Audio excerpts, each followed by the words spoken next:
یؤمنون بالغیب وہ لوگ کہ جو ایمان رکھتے ہیں غیب پر یا ایمان رکھتے ہیں غیب میں ہوتے ہوئے. یہ بات جو ہے یہاں پر اگر تو اسے صلہ مانا جائے تو یہ صلہ جو ہے اس کا مطلب ہوگا جو ایمان کن کن چیزوں پر، کس چیز پر، جیسے کہ ایمان باللہ اللہ پر ایمان، ایمان بالآخرہ آخرت پر ایمان، ایمان بالرسول رسول پر ایمان، یہ بات و صلہ کہلائے گا. اور جیسا کہ میں بڑی وضاحت سے اسی سال کے دوران جو یہاں حقیقت ایمان پر جو میرے خطبات ہوئے تھے 5 ان میں تفصیل سے عرض کر چکا ہوں کہ امنا یا امنو امن میں ہونا، آمنا یومنو کسی کو امن دینا، اور اس کے بعد جب با آ جائے یا لام آ جائے تو کسی کی تصدیق کرنا، وثوق کے ساتھ اعتماد کے ساتھ کسی کو ماننا. یہ گویا کہ اس کا اصطلاحی مفہوم ہے. تو اگر بے کو صلہ مانا جائے با کو تو اس کا مطلب ہے وہ غیب پر ایمان رکھتے ہیں. الذین یؤمنون بالغیب. اب اس سے مراد کیا ہے؟ مراد یہ ہے کہ ایمانیات کے جتنے بھی جو آرٹیکلز آف فیتھ ہیں، جن جن چیزوں پر ایمان گویا کہ مطلوب ہے ایک بندہ مومن سے، وہ تمام چیزیں غیب سے متعلق ہیں. اس لیے کہ بظاہر تو یہ کہا جا سکتا ہے رسول تو ان کے سامنے موجود تھے، غیب میں تو نہیں تھے، لیکن غور کیجئے رسول جو ان کے سامنے تھے صلی اللہ علیہ وسلم وہ ایک انسان تھے، ایک بشر تھے. وہ عبداللہ کے بیٹے عبد المطلب کے پوتے تھے، کسی کے بھتیجے تھے، اور حضرت خدیجہ کے شوہر یا حضرت عائشہ کے شوہر تھے. وہ ایک انسان تھے. رسول کا رسول ہونا یہ غیب سے متعلق شے تھی، یہ تو ان کے مشاہدے کی چیز نہیں تھی. اس اعتبار سے ایمان در حقیقت کل کا کل ایمان بالغیب ہے. کہا جا سکتا ہے قرآن تو ہمارے سامنے موجود ہے، لیکن قرآن ایک کتاب ہے، لکھی ہوئی ہے، عربی زبان کی ہے، چھپی ہوئی ہے، یہ تو ہمارے سامنے ہے، لیکن قرآن کا کتاب اللہ ہونا، کلام اللہ ہونا یہ غیب سے متعلق ہے. اللہ تعالیٰ اگرچہ ہر جگہ موجود ہے، ہر آن ہر جگہ، ہوا معکم اینما کنتم، لیکن یہ کہ غیب کا پردہ تو ہمارے اور ان کے درمیان ہے ہی. تو ایمان در حقیقت کل کا کل، چاہے بظاہر وہ ایسی چیز بھی ہو کہ جس کے بارے میں کہا جا سکے کہ وہ سامنے کی چیز ہے، حقیقت میں رسول کی ذات اور کتاب یہ قرآن مجید یہ چاہے سامنے رسول صلی اللہ علیہ وسلم اب تو خیر ہمارے سامنے نہیں ہے، لیکن صحابہ کرام کے سامنے تو موجود تھے، پھر بھی آپ کی رسالت جو ہے وہ غیب سے متعلق تھی. اسی طریقے سے اس قرآن کا کتاب اللہ ہونا یہ ایک امر غیبی ہے. تو یؤمنون بالغیب جو غیب پر ایمان رکھتے ہیں. اس کے ضمن میں آپ کو یاد آیا ہوگا کہ میں نے عرض کیا تھا کہ حکمت جس کو کہا جاتا ہے، وزڈم، اس کا نقطۂ آغاز ہی یہ ہے کہ انسان یہ سمجھ لے کہ اس کائنات میں جو کچھ سامنے نظر آ رہا ہے کل حقیقت یہ نہیں ہے، یا یہ سمجھ لے کہ ہمارے جو حواس ہیں ان سے اصل حقیقت تک رسائی ہمارے لیے ممکن نہیں ہے. اصل حقیقتیں وہ ہے جو حواس سے ماورا ہے. یہ بہت کچھ بہت ہی کم ہے جو نظر آ رہا ہے، یہ تو ٹپ آف دی آئس برگ کے مانند ہے. اصل آئس برگ جو ہے وہ پانی کی سطح کے نیچے ہے، وہ نظر نہیں آ رہا، ہڈن ہے. اس حقیقت کو جان لینا یہ گویا کہ حکمت کا نقطۂ آغاز ہے. میں نے وہ آپ کو حوالے بھی دیے تھے. کنفیوشس کا جملہ، یہ گویا کہ ایک حکیم اور دانا انسان تھے چین کے، انہوں نے بڑی پیاری بات کہی. ظاہر بات ہے انگریزی ترجمے ہی میں نے ان کے کچھ دیکھے تھے تو اس میں یہ جملہ یاد ہے کہ there is nothing more certain than what cannot be heard and there is nothing more real than what cannot be seen. جو چیزیں ان آنکھوں سے نہیں دیکھی جا سکتی ان سے زیادہ ریئل اور حقیقی چیزیں اور کوئی نہیں ہے، اور جو چیزیں جو باتیں ان کانوں سے نہیں سنی جا سکتی ان سے زیادہ یقینی باتیں کوئی نہیں. تو معلوم ہوا کہ ہمارے جو حواس ہیں وہ تو بہت تھوڑی سی دور تک ان کی رسائی ہے، دائرہ جو ہے بہت ہی ان کی رسائی کا دائرہ بہت محدود ہے. اصل حقائق وہ ہے کہ جو پردہ غیب میں مستور ہے، جن تک کہ ہمارے حواس کی رسائی نہیں. یہ گویا کہ نقطۂ آغاز ہے. تو یؤمنون بالغیب وہی لوگ کہ جو یہ مانتے ہیں. اس کے مقابلے میں لفظ آئے گا یؤمنون بالتجربۃ والشہود. آج کی دنیا جو ہے، آج کے انسان کا جو اصل ذہن کا تانا بانا بنا ہے اس کے فکر کا، میرا جو کتاب چاہ اسلام کی نشت ثانیہ کرنے کا اصل کام، اس کے آغاز میں نے اسی پر بحث کی ہے. آج کا انسان جو ہماری یہ سائنٹیفک ایرا ہے اور اس کی جو سویلائزیشن ہے، اس کی بنیاد جس فکر پر ہے وہ یہ ہے کہ ماورائی حقائق ہوں گے، ہم نفی نہیں کرتے ہوگا کوئی خدا، شاید کوئی creator who, we don't know, لیکن چونکہ ہم نہ چھو سکتے ہیں، نہ دیکھ سکتے ہیں، نہ ہمارے حواس کی وہاں تک رسائی ہے، لہذا ہم نہیں کہہ سکتے کہ ہے، شاید ہو شاید نہ ہو۔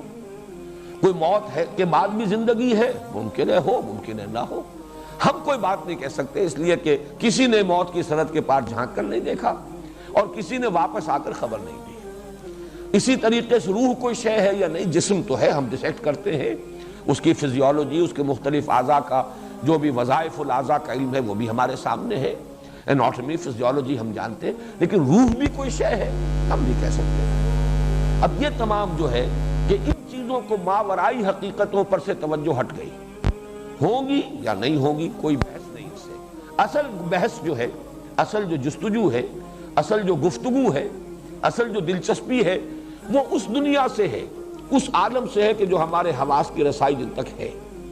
یہ زندگی سامنے موجود ہے، اس کا نفع بھی محسوس، نقصان بھی محسوس، اس کی لذتیں بھی انسان کو محسوس ہوتی ہیں، اس کی کلفتیں یہ بھی انسان محسوس کرتا ہے۔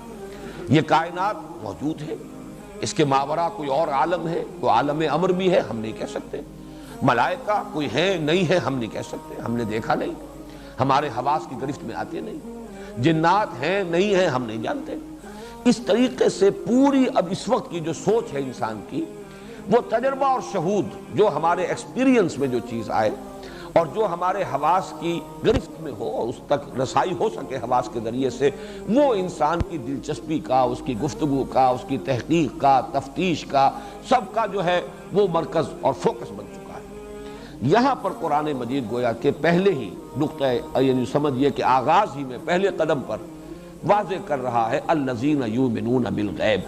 اس تک جو کوئی نہیں پہنچا اس حقیقت تک، میں نے بریڈلے کا بھی حوالہ دیا تھا، اس کی بڑی مشہور کتاب ہے اپیئرنس اینڈ ریئلٹی، حقیقت کچھ اور ہوتی ہے، نظر کچھ اور آ رہی ہوتی ہے۔ تو اس اعتبار سے یہاں تک جو پہنچا ہو وہ قرآن کی ہدایت سے استفادہ کر سکے گا۔ یہ وہ تعویل عام ہو گئی، گویا کہ شرط اول یہ کہ اخلاقی حس اس کے اندر برقرار ہو، نیکی اور بدی کی تمیز موجود ہو، نیکی کی طرف رغبت فی الجملہ اور نفی سے اور بدی سے نفرت فی الجملہ موجود ہو۔ یہ ایک علامت ہے، یہ شرط اول ہے تعویل عام کے اعتبار سے قرآن کی ہدایت سے مستفید ہونے کے لیے۔ نمبر دو یہ کہ وہ حکمت جس کا نقطہ آغاز یہ ہے کہ یہی کچھ نہیں ہے، یہ عالم جو ہمارا مادی عالم ہے، جو ہمارے حواس کی، اور حواس سے ظاہر بات ہے آپ نے ٹیلیسکوپ ایجاد کر لی تو وہ بھی تو بینائی کے لیے ایک مزید ایڈ ہے، مزید اس میں اضافہ کر دیتی ہے، اس کی رسائی زیادہ ہو گئی۔ دیکھنے والی شے تو یہی آنکھ ہے، یا آپ نے مائکروسکوپ ایجاد کر لی، دیکھنے والی تو مائکروسکوپ کے تھرو بھی یہی آنکھ ہے۔ آنکھ کی ہی صلاحیت کو بڑھا دیا گیا ہے، وہ چاہے اس کو ٹیلیسکوپ کے ذریعے سے بڑھا دیا گیا ہو فاصلے کے اعتبار سے، اور مائکروسکوپ کے ذریعے سے بڑھا دیا گیا ہو اس کی تفاصیل اور اس کی باریکیوں کے اعتبار سے، باقی اصل شے تو یہی آنکھ ہے۔ تو یؤمنون بالغیب، جو یہ سمجھ لیں کہ واقعہ یہ ہے کہ اصل حقائق جو ہے اس کائنات کے، کون و مکان کے، وہ تو غیب سے متعلق ہے۔ یہ مفہوم ہوا گویا کہ تعویل عام کے اعتبار سے، اور تعویل خاص وہ ظاہر بات ہے کہ وہ صحابہ کرام جو موجود تھے، وہ ظاہر بات ہے سب کو معلوم تھا یہ اللہ کو مانتے ہیں، آخرت کو مانتے ہیں، فرشتوں کو مانتے ہیں، جنات کے وجود کو تسلیم کرتے ہیں، وحی کو مانتے ہیں، کتاب کو مانتے ہیں، نبوت و رسالت کے قائل ہیں، بعث بعد الموت کے قائل ہیں، جنت کو مانتے ہیں، دوزخ کو مانتے ہیں، سب کو معلوم تھا وہ ایمانیات۔ اب کوئی، چونکہ یہ سورہ مبارکہ نازل ہو رہی ہے جبکہ قرآن کو نازل ہوتے ہوئے 13واں برس ہے، 12 برس میں 2/3 قرآن نازل ہو چکا، جس میں کہ ساری مفصل بحثیں جو ایمان سے متعلق ہیں وہ تو آ چکی۔ اس اعتبار سے تعویل خاص جب دیکھیں گے، زمانہ نزول کے اعتبار سے اس کو خاص کانٹیکسٹ میں رکھ کر جب ان آیات پر غور کریں گے تو معلوم ہوگا کہ وہ لوگ، ان کا دوسرا وصف، وہ جماعت جو محمد رسول اللہ صلی اللہ علیہ وسلم کی مسیحائی اور آپ کی تربیت اور تزکیے کے ذریعے سے وجود میں آئی تھی، وہ نظر آ رہا ہے وہ غیب پر یقین رکھتے ہیں، اور یقین بھی پختہ یقین، بلکہ اتنا یقین جتنا کہ اپنے حواس سے معلومات حاصل ہونے والی چیزیں ہیں وہ اتنی یقینی نہیں سمجھتے، اور وہ غیب کی جو خبریں دی ہیں محمد رسول اللہ صلی اللہ علیہ وسلم نے، ان پر ان کا یقین کہیں زیادہ ہے ان چیزوں سے کہ جو آنکھوں سے نظر آنے والی اور کانوں سے سنی جانے والی ہے۔ دوسرا مفہوم اس کا لیا گیا ہے یہ بعض ظرفیہ، یؤمنون بالغیب یعنی غیب میں رہتے ہوئے ایمان لاتے ہیں۔ اصل میں یہ ایک بڑی عمدہ تعبیر ہے، مولانا امین احسن اصلاحی صاحب نے بہت ہی شد و مد کے ساتھ یہ دوسری رائے ظاہر کی ہے۔ عام طور پر مفسرین کی رائے وہی ہے جو میں پہلے بیان کر چکا ہوں، لیکن یہ کہ بعض ظرفیہ قرآن مجید میں اس کا بہت سا استعمال ہوا ہے۔ الذین یخشون ربہم بالغیب وہم من الساعۃ مشفقون، سورہ انبیاء کی آیت نمبر 49 ہے۔ اپنے رب سے ڈرتے رہنا غیب میں ہوتے ہوئے۔ اب یہاں پہ بالغیب جو ہے غیب پر اس معنی نہیں ہو سکتے اس کے۔ الذین یخشون ربہم بالغیب، یہ ظرف کو کہ کہاں آپ ہیں، آپ غیب میں ہیں، یہ بڑا پیارا انداز ہے۔ اصل میں اللہ غائب نہیں ہے، غائب ہم ہیں، غیب میں ہم ہیں، اللہ غیب میں نہیں ہے، غیب میں ہم ہیں۔ بات تو ایک ہی ہے، ہمارے اور اللہ کے مابین غیب کا پردہ حائل ہے۔ اب یہ کہ ہم محجوب ہیں یا اللہ محجوب ہے، اللہ غیب میں ہے یا ہم غیب میں ہیں، لیکن یہ کہ یہ بڑی خوبصورت تعبیر ہے کہ غیب میں ہم ہیں۔ میں نے اپنے وہ میٹرک کے زمانے میں عربی کی ایک نظم پڑھی تھی، ہمارے نصاب میں تھی، بڑا پیارا شعر ہے اس کا۔ اغیب وذو اللطائف لا یغیب وارجوہ رجان لا یخیب، میں غائب ہو جاتا ہوں، میں غافل ہو جاتا ہوں، وہ لطائف والا یعنی اللہ ذو اللطائف وہ تو غائب نہیں ہوتا، وہ تو ہر جگہ ہے، ہر آن ہے، موجود ہے، وہ تو متوجہ رہتا ہے، وہ تو انتظار میں رہتا ہے۔ جیسے کہ آتا ہے کہ ہر رات کو اس کے آخری حصے میں اللہ تعالیٰ نزول فرماتے ہیں سمائے دنیا تک، اور پھر ندا ہوتی ہے کوئی مانگنے والا کہ میں اسے عطا کروں، حل من سائل فأعطیہ، حل من مستغفر فاغفر لہ، ہے کوئی کہ استغفار کرنے والا کہ میں اسے بخش دوں۔ تو ہم تو مائل میں کرم ہے، کوئی سائل ہی نہیں، راہ دکھلائیں کسے رہنم منزل ہی نہیں۔ اس اعتبار سے ہم محجوب ہیں، اصل میں ہم اپنے دھندوں میں لگے ہوئے ہیں، ہم دنیا کی دلچسپیوں میں مست ہیں، مگن ہیں، کچھ حال مست کچھ مال مست، اللہ کی طرف ہم متوجہ نہیں ہوتے۔ اس معنی میں یہ تعبیر بڑی خوبصورت ہے کہ بالغیب، غیب میں رہتے ہوئے ایمان لانا، یعنی حقائق اگر سامنے ہو تو کون ایمان نہیں لائے گا۔ اس میں گویا کہ ایک طرح سے تعریف کا پہلو ہے، ان کی تحسین کا پہلو ہے۔ یہ وہ لوگ ہیں کہ جو غیب میں ہونے کے باوجود مان رہے ہیں، اللہ کو دیکھا نہیں لیکن اللہ کو مانتے ہیں، جنت کو دیکھا نہیں جنت کی درخواستیں کر رہے ہیں، دوزخ کو دیکھا نہیں دوزخ سے پناہ طلب کر رہے ہیں۔ تمام چیزوں کو بغیر دیکھے اور غیب میں ہوتے ہوئے ماننا، یہ گویا کہ ایک تحسین کا کلمہ ہے، الذین یؤمنون بالغیب۔ اسی بات ظرفیہ جو ہے اس کی کچھ اور مثالیں بھی ہیں، سورہ ملک میں بھی ہے، ان الذین یخشون ربہم بالغیب لہم مغفرۃ واجر کبیر، وہ لوگ جو غیب میں ہوتے ہوئے اپنے رب سے خشیت اور اپنے رب سے ڈرتے رہتے ہیں، ان کے لیے مغفرت بھی ہے اور بہت بڑا اجر اور ثواب ہے۔ یا سورہ فاطر میں ہے، انما تنذر الذین یخشون ربہم بالغیب واقاموا الصلاۃ، اے نبی آپ خبردار کر سکتے تھے انہی لوگوں کو جو اپنے رب سے ڈرتے ہیں غیب میں ہونے کے باوجود۔ تو گویا کہ ہم غیب میں ہیں۔ اس کا ایک اور مفہوم لیا گیا ہے، وہ یہ ہے کہ یؤمنون بالغیب، اس میں گویا کہ ایک طرح سے اشارہ کیا جا رہا ہے منافقین کی طرف، جیسا کہ اگلے رکوع میں بات آئے گی، اب اگلے ہفتے ہم اسے پڑھیں گے۔ یہ منافق کون تھے؟ یہ مسلمانوں کی مجلس میں آ کر تو دعویٰ کرتے تھے کہ ہم ایمان رکھتے ہیں، مانتے ہیں محمد کو صلی اللہ علیہ وسلم، مانتے ہیں قرآن کو، لیکن یہ کہ جب وہ غیب میں ہوتے تھے وہ اپنی مجلسوں میں جا کر استہزاء کرتے تھے، تمسخر کرتے تھے، مذاق اڑاتے تھے۔